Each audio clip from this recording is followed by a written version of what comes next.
പൊതുസമൂഹം അവരെ സംശയത്തോടെ നോക്കുകയോ ചെയ്യുന്ന ഒരു സാഹചര്യം ഉണ്ടായിട്ടില്ല. നിങ്ങൾ വേണമെങ്കിൽ പഠിച്ചോളൂ.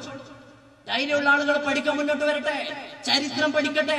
1926 മുതൽ സമസ്തയുടെ നേതാക്കളുടെ ജീവചരിത്രം ഞാനൊരു കാര്യം ഉത്തരവാദിത്ത ബോധത്തോടു കൂടെ തന്നെ പറയാൻ പറ്റും.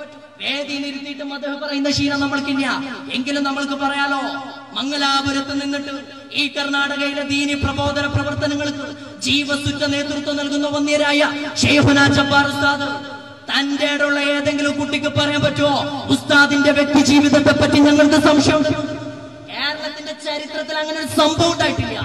സമസ്തയുടെ ചരിത്രത്തിൽ അങ്ങനെ ഒരു സംഭവം ഉണ്ടായിട്ടില്ല. ഞാൻ പറയട്ടെ, വന്യരായ ഷഹീദ് മില്ലത്ത് CM ഉസ്താദ് വഫാത്തായപ്പോ കൊല ചെയ്യപ്പെട്ടപ്പോ ചിലരൊക്കെ പറഞ്ഞു ആത്മഹത്യയാണ്. ഞാൻ ആ വിഷയത്തിലേക്ക് വരാം. പക്ഷേ ഉസ്താദ് കൊല ചെയ്യപ്പെടുന്ന നിമിഷം വരെയുള്ള 77 വർഷത്തെ ഉസ്താദിന്റെ ജീവിതത്തെ പറ്റി ഏതെങ്കിലും ഒരാൾ പറഞ്ഞോ ഞങ്ങൾക്ക് സംശയമുണ്ടെന്ന്? ആ ജീവിതത്തിന് ഞങ്ങൾക്ക് വിശ്വാസമില്ലെന്ന് പറഞ്ഞോ? സമസ്തയുടെ നേതാക്കളുടെ ജീവിതമാണ്. കണ്ണിയത്ത് ഉസ്താദിനോട് ആദർശപരമായിട്ട് എതിരുള്ള ആളുകൾ എത്രയോ ഉണ്ടായിരുന്നു. ആദർശപരമായിട്ട് കണ്ണിയത്ത് ഉസ്താദിനോട് താല്പര്യമില്ലാത്ത ആളുണ്ടായിരുന്നു.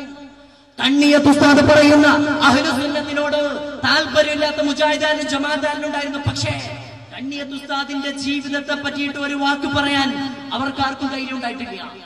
ശംസുൽ ഉലമ എല്ലാ പിഴച്ച കക്ഷികളെയും പ്രതിരോധിച്ചു നിർത്തിയിട്ടുണ്ട്. പക്ഷേ ശംസുൽ ഉലമയുടെ ജീവിതത്തെ പറ്റിയിട്ട് ഒരാൾക്കും ഒരു കംപ്ലൈന്റ് പറയാനുണ്ടായിട്ടില്ല. മാനമുസ്ലിയാരെ മുഖ്യ ആർക്കാ കംപ്ലൈന്റ് പറയാനുണ്ടായിട്ടില്ല? ഇങ്ങനെ പരിശോധിച്ചു നോക്കുമ്പോ കേരളത്തില് സമസ്ത കേരള ജമിയത്തുൽ ഉലമയുടെ ചരിത്രത്തിൽ, ഈ പ്രസ്ഥാനത്തിന്റെ ചരിത്രത്തിൽ ഇന്നവരാരൊക്കെ അതിന് നേതൃത്വം കൊടുത്തോ അവരുടെ ജീവിതം വളരെ പെർഫെക്റ്റ് ആണ്, വളരെ ക്ലിയർ ആയിരുന്നു. ഒരുവിധ സംശയത്തിന്റെ കുത്തുപോലും ഉണ്ടായിരുന്നില്ല. ഒരു ക്രൈം വാരികക്കും ഈ സമസ്തയുടെ നേതാക്കളെ പറ്റിയിട്ട് ഒരാരോപണം എഴുതേണ്ടി വന്നിട്ടില്ല. ഒരു മാസികക്കാരനും പേനെടുത്തിട്ടില്ല, ഒരു പത്രക്കാരനും പേനെടുത്തിട്ടില്ല. എന്റെ പ്രിയപ്പെട്ട ചെറുപ്പക്കാരി, ഈ വാക്ക് നന്നായിട്ട് ശ്രദ്ധിച്ചോളൂ, നന്നായിട്ട് മനസ്സിലാക്കണം. ഇത് തമാശയല്ല സഹോദരങ്ങളെ. ഈ പ്രസ്ഥാനത്തിന് നേതൃത്വം കൊടുത്തവരുടെ ജീവിതം വിശുദ്ധി കൊണ്ട് വിസ്മയമായി. കണ്ണിയത്ത് ഉസ്താദ് വഫാത്തായപ്പോ നിങ്ങൾ ഓർക്കുന്നുണ്ടാവും, മാധ്യമ പത്രത്തിൽ, ജമാഅത്തെ ഇസ്ലാമിക്കാരന്റെ മാധ്യമ പത്രത്തിൽ മുജാഹിദിന്റെ നേതാവ് CN അഹമ്മദ് മൗലവി കണ്ണിയത്ത് ഉസ്താദിന്റെ മരണത്തെ പറ്റിയിട്ട് എഴുതി. മാധ്യമ പത്രം എന്ന് പറഞ്ഞ സമസ്ത എപ്പോ പിളർക്കാം, എപ്പോ കുഴപ്പമുണ്ടാക്കാം അതിനു വേണ്ടി കാത്തിരുന്ന പത്രമാണ്. ജമാഅത്തുകാരൻ കഴുകകളെ പോലെ കഴുക കണ്ണോടെ ഈ സമുദായത്തിൽ കുഴപ്പമുണ്ടാക്കാൻ കാത്തിരിക്കുന്നവരാ. അവരുടെ പത്രത്തില് ആരാ എഴുതിയത്? മുജാഹിദിന്റെ നേതാവ്. ഞാനിത് പറയുന്നത് മുജാഹിദിന്റെ നേതാവ് എഴുതിയത് കൊണ്ട് ഞങ്ങൾക്കതൊരു ആദരവാണെന്നല്ല പറയുന്നത്. പക്ഷേ എതിർപക്ഷത്ത് നിൽക്കുന്ന ആളുകൾ ഞങ്ങളുടെ നേതാക്കളെ എങ്ങനെയാ നോക്കിക്കണ്ടത്? കണ്ണിയത്ത് ഉസ്താദ് വഫാത്തായപ്പോ അദ്ദേഹം എഴുതിയത് അങ്ങനെയാ. ബഗ്ദാദില് ഹംബലി ഇമാം വഫാത്തായപ്പോ മയ്യത്ത് നിസ്കരിക്കാൻ 7 ലക്ഷം ആളുകൾ പങ്കെടുത്തു. ബഗ്ദാദിൽ 4 മദ്ഹബുകളിൽ ഒന്നായ ഹംബലി മദ്ഹബിന്റെ ഇമാം വഫാത്തായപ്പോ 7 ലക്ഷം ആളുകൾ മയ്യത്ത് നിസ്കാരത്തിൽ പങ്കെടുത്തു.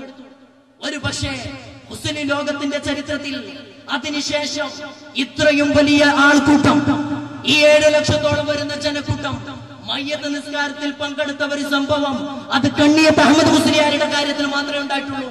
ആരായത്? മുജാഹിദിന്റെ നേതാവ്. ഇത് നമ്മൾക്ക് തെളിവല്ല, ഇത് നമ്മൾക്ക് അംഗീകാരമല്ല. പക്ഷെ എതിരാളികളെ കൊണ്ട് നമ്മുടെ മഹാന്മാരുടെ ജീവിത വിശുദ്ധി അവരെ കൊണ്ട് അങ്ങനെ എഴുതിപ്പിക്കാനും അവരെ കൊണ്ട് അങ്ങനെ പറയിപ്പിക്കാനും നമ്മൾക്ക് സാധിച്ചു. പൊതുസമൂഹം നമ്മളെ കാണുന്നത് അങ്ങനെയാണല്ലോ. നമ്മുടെ നേതാക്കൾ പണത്തിന്റെ പത്രാസ് കൊണ്ട് ഒരു മോനെ വിലക്കെടുക്കാൻ നോക്കിയിട്ടില്ല. ഒരു രാഷ്ട്രീയക്കാരന്റെ വാതിൽക്കൽ പോയിട്ട് മുട്ടാൻ നമ്മുടെ നേതാക്കളെ കിട്ടിയിട്ടില്ല. കേരളത്തിന്റെ ചരിത്രം ഒന്ന് പരിശോധിക്കണം. കേരളത്തിലെ ഇലക്ഷൻ ആയാൽ മതസംഘടനകളുടെ നേതാക്കൾക്ക് തിരക്കാണ്. രാഷ്ട്രീയക്കാരൻ വന്നിട്ട് പിന്നാലെ കൂടും, ചിലരൊക്കെ പിന്നാലെ പോകും. പക്ഷേ തെരഞ്ഞെടുപ്പിന്റെ സമയമാകുമ്പോ വളരെ ശാന്തമായിട്ട് പട്ടിക്കാട് ജാമിഅ നൂരിയയിൽ സമസ്തയുടെ പ്രസിഡന്റിന്റെ ക്ലാസ് അപങ്കുരം തുടർന്നുകൊണ്ടേയിരിക്കും. വളരെ മനോഹരമായിട്ട് ദാറുൽ ഹുദ ഇസ്ലാമിക് യൂണിവേഴ്സിറ്റിയിൽ സമസ്തയുടെ സെക്രട്ടറിയുടെ ക്ലാസ് നടക്കും. പക്ഷെ സമുദായത്തെ ബാധിക്കുന്ന പ്രശ്നമുണ്ടോ?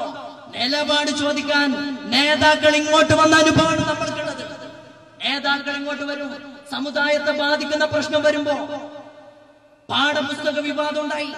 പാഠപുസ്തകത്തിൽ മതങ്ങൾക്കെതിരെ ആരോപണങ്ങൾ വന്നു, മതങ്ങൾക്കെതിരെ സങ്കല്പങ്ങൾ. വിദ്യാർത്ഥി മനസ്സിൽ പിഞ്ചു മനസ്സിൽ തെറ്റായ സങ്കല്പമുണ്ടാക്കാനുള്ള ശ്രമം ഉണ്ടായി.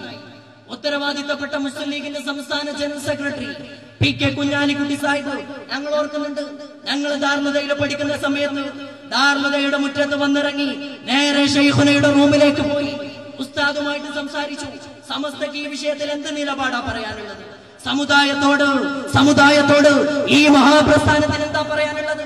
സമുദായത്തിന്റെ നയം രൂപീകരിക്കേണ്ടടുത്ത്, നയം പറയേണ്ടടുത്ത്, അഭിപ്രായം പ്രകടിപ്പിക്കേണ്ടടുത്ത് പക്വമായിട്ട് പ്രകടിപ്പിക്കാൻ നമ്മുടെ നേതാക്കൾക്ക് ഒരു മടി ഉണ്ടായിട്ടില്ല. അതാണെങ്കിലോ സമൂഹം അപ്പാടെ സ്വീകരിച്ചിട്ടുണ്ട്. അഭിപ്രായം പറയേണ്ടടുത്ത് മാത്രം പറഞ്ഞു. അതല്ല അല്ലാഹുവിന്റെ ഹബീബ് പഠിപ്പിച്ചത്. ഖൈറുൽ ഉമറാഇ മയ്യസൂറുൽ ഉലമാ. ഏറ്റവും നല്ല സമുദായ നേതാക്കള് അവർ പണ്ഡിതന്മാരുടെ അടുത്ത് പോയിട്ട് ഉപദേശം നേടുന്ന ആളുകളാണ്. വശറുൽ ഉലമായി, ഏറ്റവും മോശപ്പെട്ട പണ്ഡിതന്മാർ മയ്യസൂറുൽ ഉലമാ, മയ്യസൂറുൽ ഉമറാ, നേതാക്കളുടെ പിന്നാലെ പോയി